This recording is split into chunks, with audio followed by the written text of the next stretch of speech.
पिछले लेक्चर में हमने क्वेश्चन नंबर 1 के 2 पार्ट्स पढ़े थे। ठीक है, आज हम उसका लास्ट पार्ट पढ़ने जा रहे हैं। तो क्या पढ़ रहे थे हम? हमें दो पॉलिनोमियल्स गिवन है, एक है p ऑफ x, दूसरा क्या है g ऑफ x। तो p ऑफ x को हमें g ऑफ x से क्या करना है, डिवाइड कर लेना है। और हमें क्या देखना है कि क्वोशंट और रिमाइंडर हमें फाइंड करना है। ठीक है, तो ये दो चीजें हमें ढूंढनी है, किसको, p ऑफ x को g ऑफ x से डिवाइड करके। तो हम कर लेते हैं।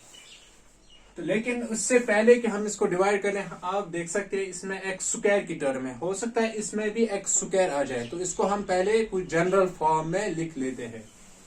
तो इसको हम ऐसे भी लिख सकते हैं एक्स पावर 4। इसमें एक्स स्क्वायर वाली टर्म हम ऐड कर लेते हैं खुद से ही। तो वो क्या हम रखेंगे, प्लस 0x स्क्वायर, क्योंकि इसमें एक्स स्क्वायर वाली टर्म है तो इसमें भी एक्स स्क्वायर आ सकता है, तो हमने ऐड करके रखा है। तो इससे इस क्वेश्चन में कोई फर्क पड़ने वाला है नहीं। ठीक है, तो ये इसके बाद आ जाएगा एक्स और 4। अब क्या रह गया, -5x प्लस 6। तो हमने क्या किया, ये जो p ऑफ x गिवन था इसमें हमने एक टर्म ऐड कर दी है। वो कौन सी है, 0x स्क्वायर। दैट मीन्स ये क्या है, ये 0 है। इस 0x से इस p ऑफ x में कोई फर्क पड़ने वाला है नहीं। ठीक है, क्योंकि ये क्या है, यहाँ पे 0 है। ये हमने क्यों ऐड किया, हो सकता है कि इसको डिवाइड करने से इसमें एक्स स्क्वायर टर्म आ जाएगी, तो वो हम इसके नीचे लिखेंगे। तो अब हम कर लेते हैं। तो हमें क्या है, p ऑफ x, क्योंकि इसकी डिग्री हाईएस्ट है तो इसको हमें यहां पे लिखना है x पावर 4 -5x प्लस 6। किससे डिवाइड करना है, 2 minus x square, 2 minus x square. ठीक है, तो क्या सीखा था हमने पहले दो पार्ट्स में, पहली टर्म कोशेंट में कैसे आएगी। फर्स्ट टर्म जो है डिविडेंट की, इसको हम इस वाली फर्स्ट टर्म से डिवाइड करेंगे, लेकिन ये भी पहले जनरल फॉर्म में लिखना है। ठीक है ना, तो इसको भी हम लिख सकते हैं। इसको भी पहले हम जनरल फॉर्म में लिखेंगे। ठीक है, यानी जनरल फॉर्म क्या है, पहले होता है, पहले x पावर 4 आता है, फिर x पावर 3, फिर x पावर 2, फिर x वाली टर्म, फिर कांस्टेंट टर्म। तो यहां पे क्या है, ये -x स्क्वायर प्लस 2। यानी हम क्या प्रेफर करते हैं, पहले x पावर 4 टर्म लिखो। ठीक है, फिर उसके बाद जो होगी x पावर 3 अगर होगी तो वो लिखनी, अगर नहीं होगी तो नहीं लिखनी है। फिर x पावर 2, फिर x वाली टर्म, और फिर कांस्टेंट। लिखने का तरीका क्या है, ये रहेगा। जो भी आपके पास p ऑफ x होगा या g ऑफ x होगा, आप पहले उसको इस फॉर्म में लाओ। पहले x पावर 4 वाली टर्म आप लिखोगे, फिर x पावर 3, फिर x पावर 2, फिर x, फिर कांस्टेंट टर्म। तो ऐसे लिखा जा सकता है। तो यहाँ पे क्या है, x पावर 4 हमने खुद से x स्क्वायर टर्म ऐड किया, क्योंकि इसमें x स्क्वायर है, और इसमें भी आ सकता है कहीं पे x स्क्वायर, तो वो उसके नीचे लिखेंगे। ये आपको यहाँ पे भी अभी समझ आएगा कि हमने ये वाली टर्म ऐड क्यों की है। फिर x वाली टर्म, फिर कांस्टेंट। यहाँ पे पहले कांस्टेंट था, फिर x स्क्वायर, तो हमने इसको भी जनरल फॉर्म में लिखा, पहले x स्क्वायर की टर्म, फिर कांस्टेंट। ठीक है, तो अब हम करेंगे डिवाइड। तो किससे करना है डिवाइड हमें, -x स्क्वायर प्लस 2 से। ठीक है, तो पहले दो पार्ट्स में हमने सीखा है कैसे आती है पहली quotient term. First term dividend को फर्स्ट टर्म डिवाइड से डिवाइड करते हैं। तो कौन सी है first term, x power 4 divide किससे करेंगे हम, -x स्क्वायर। ठीक है, तो ये 4 टाइम्स x है, 2 टाइम्स x है, तो 2 और 2, यहां पे कितने x रह गए, 2, क्योंकि ये 4 टाइम्स x है, ये 2 टाइम्स, तो 2 और 2, यानी ये 4 जो है ये 2 इंटू 2 है, 2 और 2 हो गए कैंसल, तो x पावर 2 रह गया, और ये क्या रह गया, माइनस। ठीक है, तो पहले क्या करना है हमें, माइनस। तो पहली टर्म हमें यहां पे मिल गई, वो है ये -x स्क्वायर। ठीक है, फिर क्या करते थे हम, इस -x स्क्वायर से इसको भी मल्टीप्लाई होगा, इस -x स्क्वायर से इस वाली टर्म को भी मल्टीप्लाई होगा। जो आंसर आएगा वो हमें यहाँ पे लिखना है। ठीक है, लेकिन यहाँ पे मैंने इसको जनरल फॉर्म में करके रखा था, इसको हम इसी फॉर्म में लिखेंगे, ये वाली लिखेंगे हम, x power 4 plus 0x² minus 5x plus 6। ये बिल्कुल यही क्वेश्चन है, हमने यहाँ पे 0 ऐड किया है, तो 0 से कोई फर्क पड़ने वाला है नहीं, ठीक है। तो पहली टर्म आ गई -x²। अब क्या करेंगे, इसको इन दोनों के साथ मल्टीप्लाई करेंगे, यानी हमें -x² को इन दो -x² प्लस 2 इसको इसके साथ मल्टीप्लाई, फिर इसके साथ मल्टीप्लाई, जो आंसर आएगा वो यहां पे लिखना है। तो माइनस और माइनस हो गया plus, x² basis same powers add हो गया x⁴, प्लस और माइनस हो गया -2 इंटू x² हो गया 2x², ठीक है। तो इसको इसके साथ मल्टीप्लाई करके क्या आ गया, ये आ गया। तो ये कहां पे लिखेंगे, यहां पे। अब x⁴ टर्म जो है x⁴ के नीचे लिखी जाएगी, और x² टर्म x² के नीचे लिखी जाएगी, ठीक है। अब आपको समझ आया होगा यहाँ पे हमने 0x² क्यों ऐड किया था, क्योंकि इस टाइम आ रही है 2x²। अब हमें यहाँ पे ये लिखनी थी, अगर हम ये वाला लिखते तो x² किसके नीचे हम लिखते, यहाँ पे तो x² है नहीं, तो हमने खुद 0 करके ऐड करके रखा है। तो अब क्या लिखेंगे, ये हम लिखेंगे यहाँ पे x⁴ के नीचे आएगी। फिर क्या आ गया, -2x², तो यहां पे -2x²। फिर हमने क्या बोला है कि जो भी यहां पे साइन आएगा उसको चेंज करो। तो ये क्या आ रहा है, प्लस, इसको क्या करेंगे हम, माइनस। ये क्या आ रहा है, माइनस, तो इसको क्या लिखेंगे, प्लस, ठीक है। फिर क्या होता था, ये और ये कैंसल आउट, पहली टर्म कैंसल आउट होती है।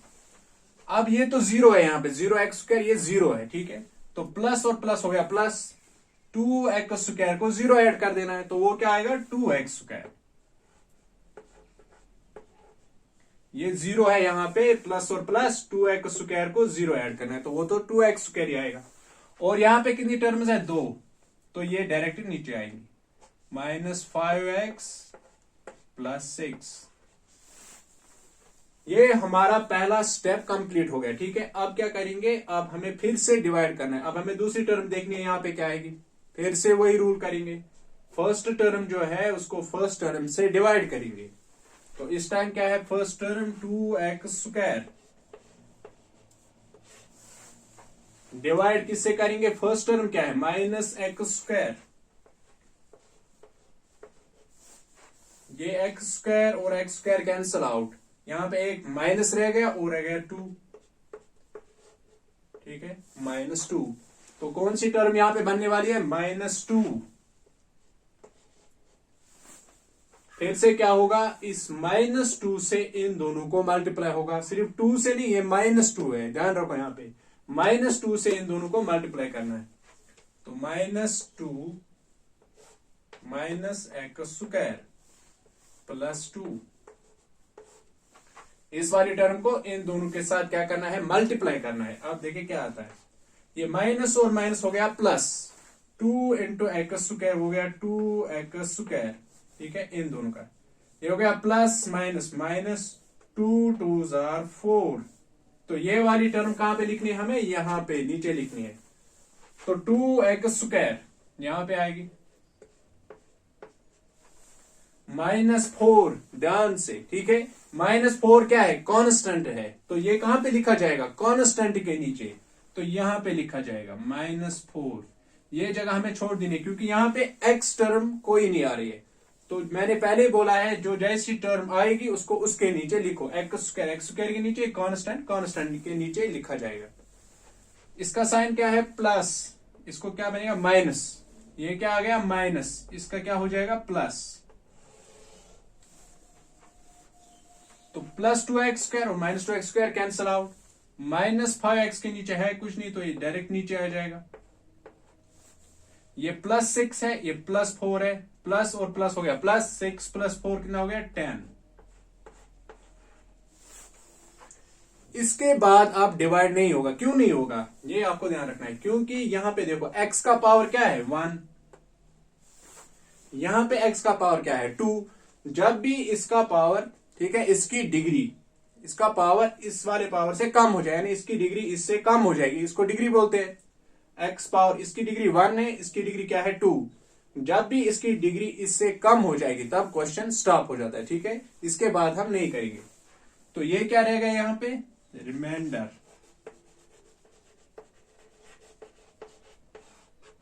और ये क्या आ गया हमारा, क्वेश्चन। तो यही हमारा क्वेश्चन था, हमें बताना था कि हमारा रिमाइंडर क्या आ गया और क्वेश्चन क्या आ गया। तो क्वेश्चन आ गया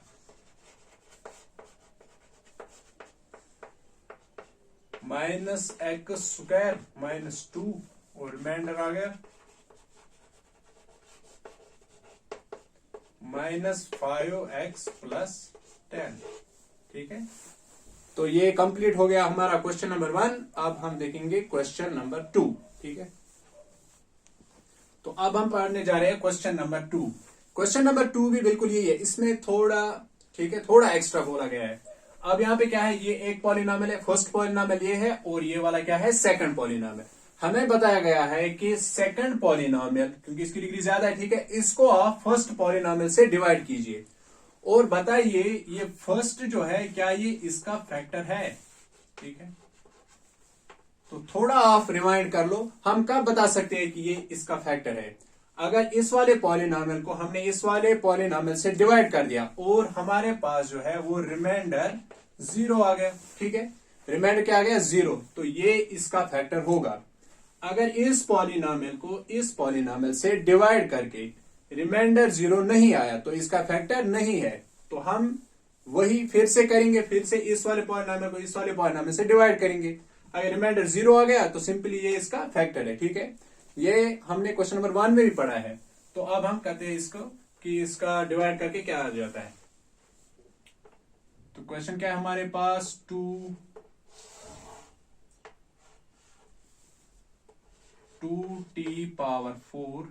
प्लस 3t³ -2t² -9t−12 किससे डिवाइड करना है हमें, t² -3।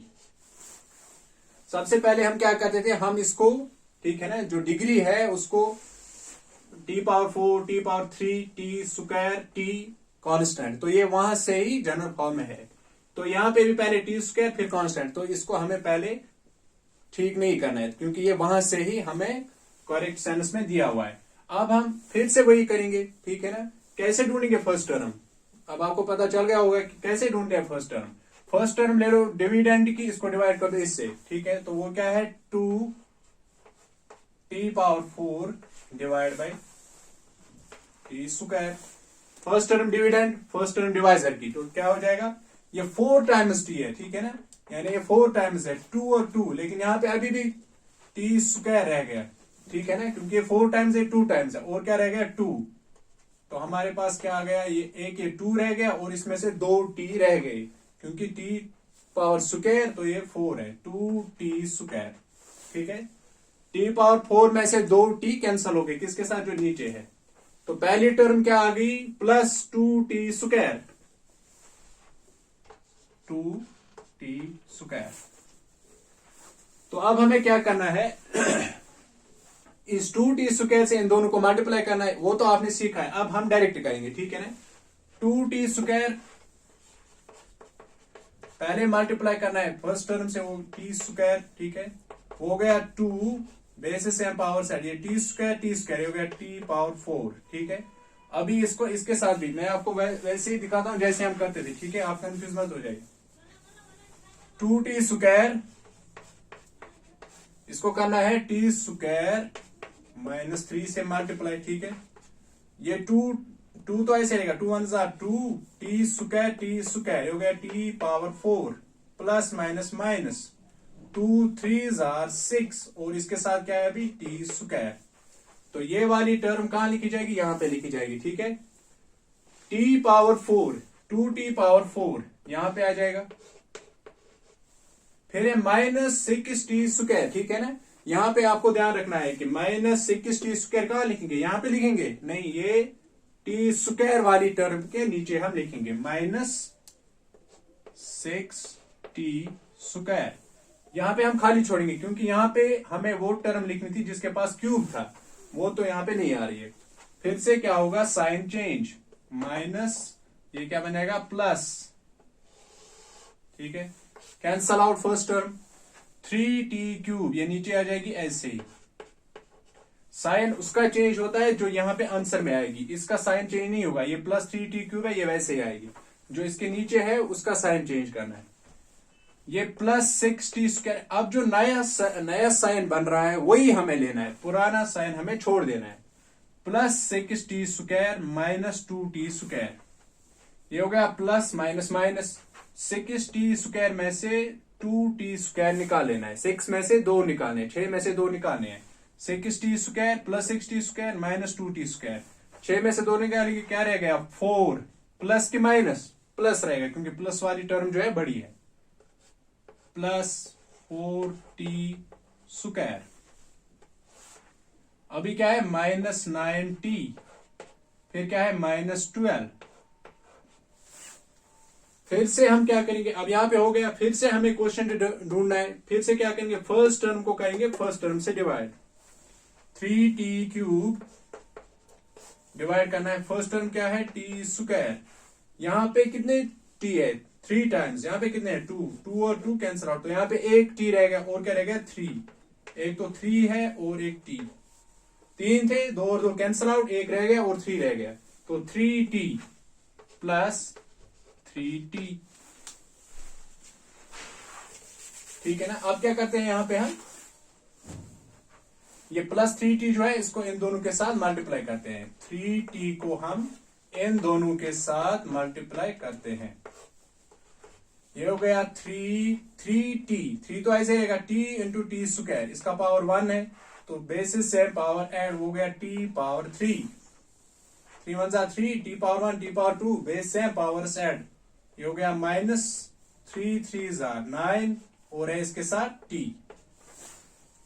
तो ये वाली टर्म कहां पे लिखनी है, हमें यहां पे लिखनी है, ठीक है। तो यहां पे लिखते हैं, क्या आ गया, 3t³, t³ के नीचे लिखी जाएगी।